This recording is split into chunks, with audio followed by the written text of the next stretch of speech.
मिलेगी, ठीक है। तो दोनों में क्या है कि ये टाइम कंज्यूमिंग है, थोड़ा बहुत कॉम्प्लेक्स सिस्टम है कंपेयर टू डिफ्लेक्शन टाइप। पर डिफ्लेक्शन में क्या है कि हमें एक्यूरेसी में थोड़ी कम मिलेगी कंपेयर टू नल टाइप, ठीक है। इन दोनों में ये हमारा बेसिक डिफरेंस है। Now next is your analogue instrument and digital instrument. तो एनालॉग इंस्ट्रूमेंट में क्या होगा कि आपका जो आउटपुट है वो कंटिन्यूअसली वेरी होगा, ठीक है। जो भी हम वैल्यू मेजर कर रहे हैं उस अकॉर्डिंग आपका आउटपुट कंटिन्यूअसली वेरी होगा। या फिर हम ऐसा बोल सकते हैं कि जो भी टाइम पीरियड है आपका कंटिन्यूअसली, ये मेरा जैसे यहाँ पे फिगर में दिखा हुआ है, कोई भी टाइम में आपको कंटिन्यूअसली आउटपुट मिलता ही रहेगा। तो इसे क्या बोलेंगे, एनालॉग सिस्टम, ठीक है। ये जैसे मैंने यहाँ पे एग्जांपल लिया हुआ है, तो ये कोई भी टाइम पे हम चेक करेंगे तो 0 से 100 में कोई भी वैल्यू कंटिन्यूअसली मिलती रहेगी, कोई भी टाइम आप देखो तो।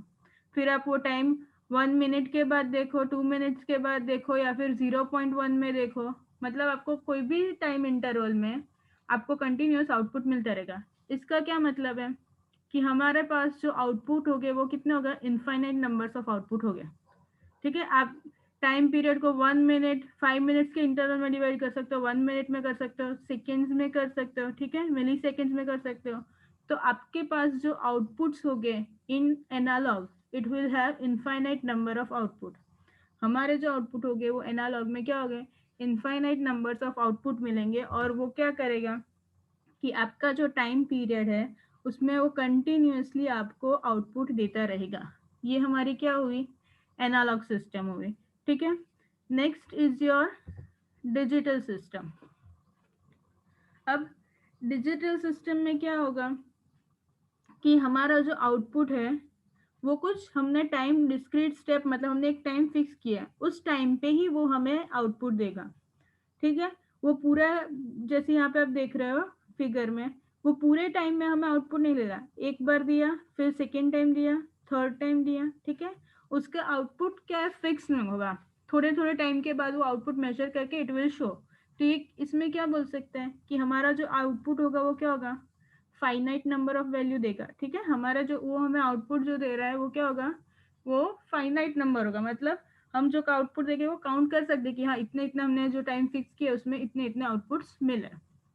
अब यहाँ पे आप एग्जांपल देखो, एग्जांपल क्या, रिवॉल्यूशन काउंटर का एक एग्जांपल है, ठीक है। यहाँ पे क्या हो रहा है कि जैसे ही एक पूरा रोटेशन कंप्लीट होके आएगा तो ये स्विच पहले अप होगी फिर डाउन होगी, जैसे ही टच करेगी तो counter will measure it as a 1 rotation completed, ठीक है। जब पूरा एक रोटेशन कंप्लीट होगा तो स्विच के मूवमेंट के अकॉर्डिंग काउंटर विल कंसीडर कि हाँ एक रोटेशन यहाँ पे हमने कंप्लीट कर लिया है।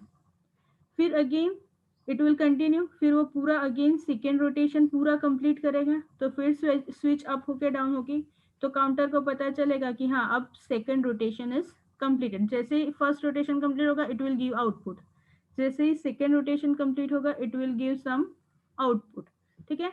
तो एवरी टाइम इसमें क्या हो रहा है कि पूरा जब पूरा रोटेशन कंप्लीट हो रहा है तो स्विच के थ्रू काउंटर को एक आउटपुट मिल रहा है, ठीक है।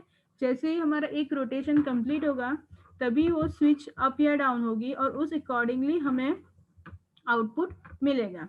लेकिन अब इसमें क्या इश्यू है कि सपोज मेरा ये जो रोटेशन कर रहा है वो हाफ रोटेशन करके बंद हो गया, उसने तो कुछ काम किया, ठीक है, हाफ रोटेशन किया, लेकिन यहाँ पे काउंटर को पता नहीं चलेगा।